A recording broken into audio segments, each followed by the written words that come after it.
And the same guy played Sonic in both shows. Isn't that wild? The same guy playing two different versions of the same guy?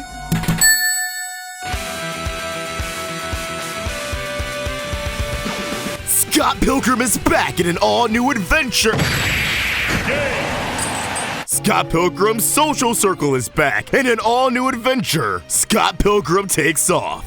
An 8-episode anime series that definitely lives up to its title, as this rendition of the iconic Scott Pilgrim story sees Scott Pilgrim lose his fight against Matthew Patel, reducing our main character to a mere $2.10. Altering history as we know it, because now instead of Scott Pilgrim versus the 7 evil exes of Ramona Flowers, it's My Name is Ramona. The hammer-wielding, subspace skating colleague is a manic pixie dream girl no more, as she learns Scott may actually be alive, confronting her League of Exes and providing them closure in the process, all in the hopes of finding her one true love, who she only went on one date with in this timeline, but you know, sparks! Now, I have so much to say about this anime, but I'm gonna save a ton of my thoughts for a big video running through every episode of the show. That should be out a week or two after this one, but for now, I just want to unpack the real big twist of this show, and its explosive ending. As someone who's not only watched Scott Pilgrim vs. the World countless times over the past 13 years, but reread the books just as much, I can confidently say that Scott Pilgrim Takes Off is another brilliant installment in the franchise that, by the end, almost felt like a secret 7th volume brought to life. To me, Scott Pilgrim Takes Off is a sequel. It's something that can only be fully appreciated if you read the books or watched the movie, because it feels like a response to them and their legacy in pop culture. It really is like the Eva rebuilds, or Final Fantasy VII Remake, or that one other thing people mentioned that I haven't gotten into. You could go into them as a newcomer who hasn't seen or played anything else, but so much of it is presented in a way that's meant to get a reaction out of viewers who are familiar with the source material. And what encapsulates the sentiment for Scott Pilgrim Takes Off more than anything is the ending.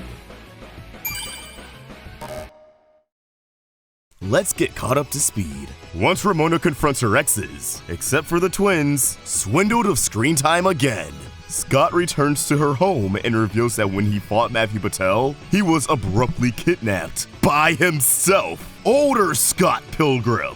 Not gonna lie, this twist actually got me pretty good. Scott Pilgrim Takes Off isn't the story about what if Scott lost the fight against Patel. It's a time travel story where Scott abducts himself so he'll never fight the League and date Ramona in the first place. Because future Scott went through the gauntlet, he got the girl, and after 14 years of falling in love and even getting married, they got divorced. Hey yo, what the fuck? Okay, Scott was being a little intense. They're not divorced, just separated.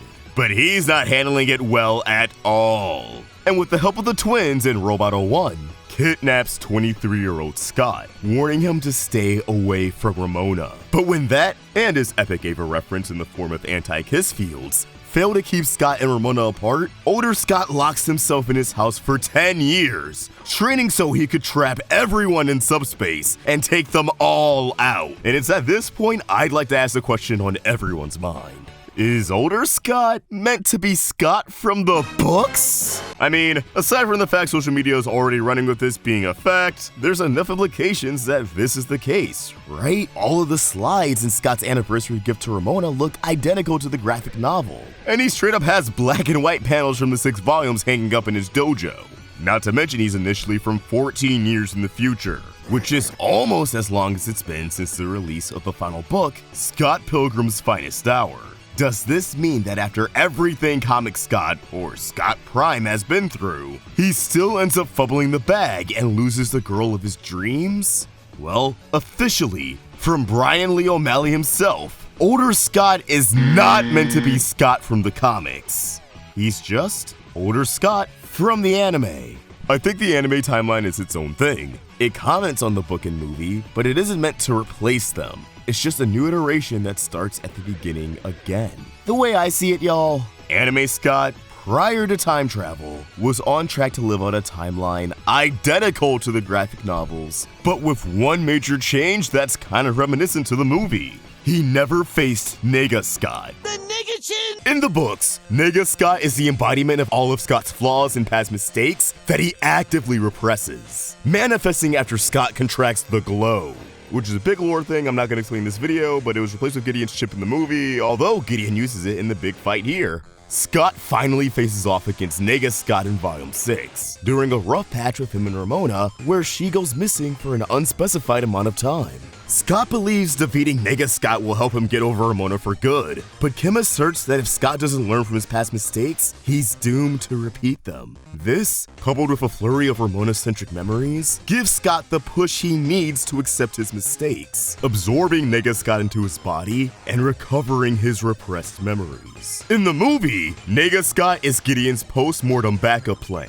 arriving at the Chaos Theater moments after the League is defeated for good. But instead of an epic showdown, Scott quickly befriends NEGA SCOTT off-screen. A prominent part of Scott's development in the books is just a one-off gag here, but damn it, it works! Oh, nothing, we just shot the shit. He's just a really nice guy. We're gonna get brunch next week. And while you could still interpret this as Scott accepting his flaws, just in a different way, people who only watch the movie won't have a clue what NEGA SCOTT's role in the series actually is, or that he's all that important. Scott Pilgrim Takes Off rectifies this by making older Scott the NEGA SCOTT of this story. They even lean into it by giving even older Scott a darker complexion and the occasional glowing red eyes, evoking NEGA SCOTT's vibe. Like movie Scott, I believe older anime Scott got the girl without having to put nearly as much work into himself. Anime Scott even verbalizes how he doesn't want to confront his past when viewing the anniversary gift. Do we have to confront our past or something? Because that sounds terrible. I'm telling you, the whole thing was terrible. Because Scott entered this relationship without healing past wounds, he was prone to this inevitable meltdown the moment him and Ramona hit a real snag, becoming the worst version of himself, the 8th Evil X, who deflects all responsibility for his actions and makes himself out to be the good guy, even when he's clearly in the wrong. Whereas before the exes drag Scott and his friends into their baggage, Scott is now dragging the exes and his friends into his own baggage. And it's not even the version of the exes who want to kill him. They're all cool with Ramona. This old man's just projecting. Now, I've been tearing into even older Scott, but I don't think even older Ramona is completely innocent either. As we know, pretty much every incarnation of the character is prone to running away without much communication when the going gets tough. It's the center conflict with the exes in this story.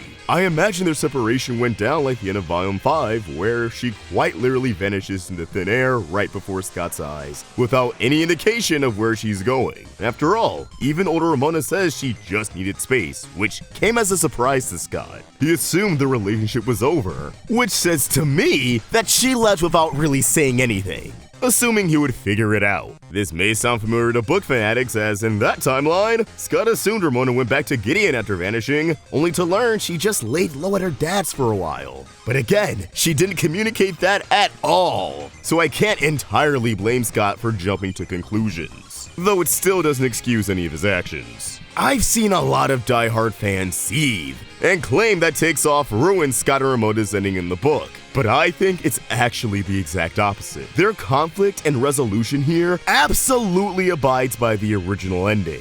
In the books, after defeating Gideon, Scott and Ramona have a heart-to-heart about how things won't be the same, and how life is constantly changing, and how that constant change is something that terrifies Ramona, and, as she says here, prompts her to run away from the thing that she loves. She's afraid of holding on to someone because she doesn't want to feel stuck. Because if she is, life's going to change her before she can change herself. But Scott reassures her that they can always get unstuck and move towards the next chapter of their lives together. He acknowledges that it could be a bumpy road ahead and that it could get messy, but ultimately, it's worth it. They just have to hold on and remember to always try again. So even if this was Scott Prime, what about this story betrays that ending, that message? Things got messy just as they said they would, and they stayed messy for a long time. Why are you in the past fighting all of these people when you could have been fighting for us? Even after Scott became a complete, utter mess, Ramona still loved him. She never stopped trying to make things work. And even when it seemed like she was finally waving the white flag, even older Scott reminds her of her greatest flaw, her habit of running away. I could see if they separated because Scott cheated or Ramona cheated, or if Ramona already moved on in the 10 years since her and Scott's separation. Which, considering the bullshit he's on, wouldn't have been out of line. But that doesn't happen. After the two Ramonas merge to become Super Ramona, something that I assume is the result of subspace shenanigans, it's not like they beat up even older Scott and move on. They send him back home to get his shit together so that they can mend their relationship. They hit a snag, they relapsed, but they're trying again. They're living up to the promise they made to each other 13 years ago in another life. And it's nothing short of beautiful in my opinion. It's baffling to me that anyone can take older Scott, more or less saying that no matter what he does, he ends up with Ramona, as anything other than Bryan Lee O'Malley expressing love for these two characters, reiterating that despite their flaws, they are a perfect match for each other. And let's be real, people don't figure all of their shit out in their 20s and are perfect little angels for the rest of their lives. This will be a cycle of learning and forgetting and relearning and forgetting again. Alright, I know y'all probably want a better explanation for Super Ramona, but I got nothing. For now, let me think on it. And I don't know, two Ramonas fuse into an even bigger Ramona, that just makes sense to me. It's like Steven Universe. This world operates on video game logic. We're not meant to think too hard about it. Either you get it or you don't. It's more about the vibe, man. The series wraps up with a heartwarming epilogue that opens up this brand new timeline for some new adventures that I really hope we get to see someday. After discovering her love for music earlier in the series, Knives transcends becoming Sex Bob-omb's #1 fangirl and instead joins the band. Although she didn't have a lot of focus in the series, I kinda like this ending better for her. In the books, she was able to just move on with her life after realizing Scott was an immature bum stringing her along. She matures and heads off to college with a good head on her shoulders. But I think this ending is a bit more fitting because she's able to mature and move on from Scott while also discovering something new about herself, setting herself up for an extremely successful music career in and out of the band. As we see, Envy is now a solo act, with Steven and Knives acting as her producers, following the success of the Scott Pilgrim musical. If you want to call that whole endeavor a success, I mean, it's won a shit ton of awards. Just ignore all the subspace shenanigans on opening night. This is pretty similar to Envy's ending in the books, where she initially pursues a solo career with the help of Gideon after Todd is defeated, but she acknowledges that their relationship was a sham, and continues her career without him. We didn't get much Envy here, as just like with Knives, she was a big part of Scott's story, so she took a backseat. Ramona and young Neil continue to work in the film industry, as Ramona has taken a liking to being a stunt double. This really moved me, as although it just seems like a callback to episodes 4 and 5, it's another perfect encapsulation of the ending once you read into it. Delivering packages enabled Ramona to constantly be on the go, constantly running from one thing to the next. It represents her whole deal. But movies require a lot of time and patience, unless you're the MCU. It's an industry where not everything can be knocked out of the park on the first try, and it requires multiple takes until you get it right. But instead of giving up, you just have to roll with the punches. By being a stunt double, Ramona is resigning from running away at every inconvenience. She's making a conscious effort to never give up on herself and to always give things another go. Roxy has become a personal trainer, as she's taken Todd under her wing, getting him back on the path of the vegan, following Wallace breaking his heart. And although that's tragic, I think this bond between blonde exes is absolutely adorable. Just a himbo and his lesbian BFF. No Account Video shuts down, leaving Kim and Holly out of a job, but they seem pretty content with it. And I know Scott is happy he's liberated from his late fees. I had to grind in the game to pay those off, you know. I have a hunch Kim is just gonna focus on the band. Or maybe she'll join other bands across Toronto as her kick-ass drummer. I would love to see Kim Pine become this world's Travis Barker. Lucas, being the himbo he is, finds that he's a lot happier as a barista, working with Scott's sister Stacy.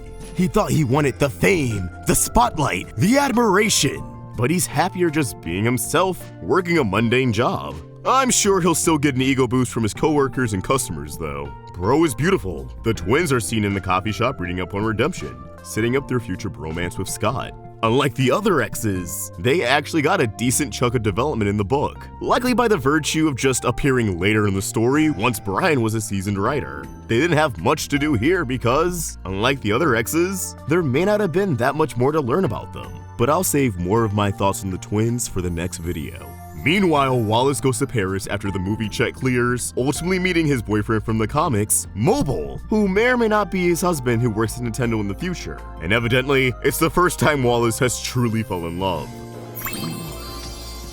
Sparks are real? Aw, you lovable man whore. Ramona dyes her hair one more time. I think the significance of this color is that, as far as I know, Ramona has never had blonde hair before. Not in the books, not in the movie, not in the game. This look is meant to symbolize the start of something completely new. As the gang, all on good terms and in better places in life than they've ever been in the franchise, all head out for a fun day together. And honestly, this ending makes me really, really happy to see everyone, even the exes, thriving.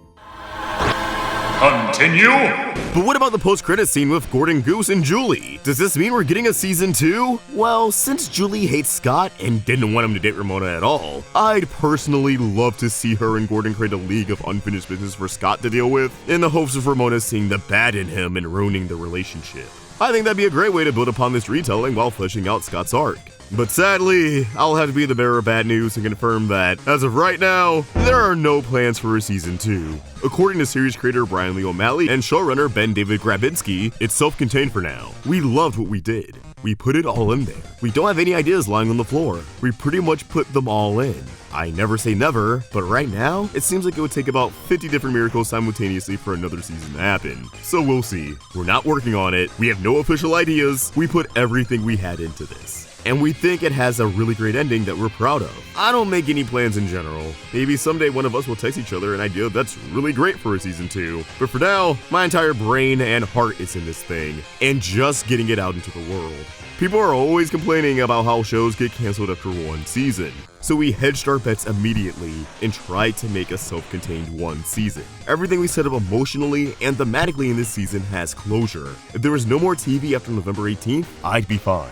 Personally, I want to see another installment in the Scott Pilgrim animated franchise, even if it isn't necessarily a season 2. Let's just finally see what awaits Scott and Ramona beyond the 7 evil exes, without abandoning those characters. Maybe I'm dreaming big, but it seems to be doing pretty well on Netflix, and hopefully the cast is game to do more. But for now, let me know what you guys thought about the ending to Scott Pilgrim Takes Off in the comments below, and keep the conversation going over at AwestruckVox on Twitter and Instagram.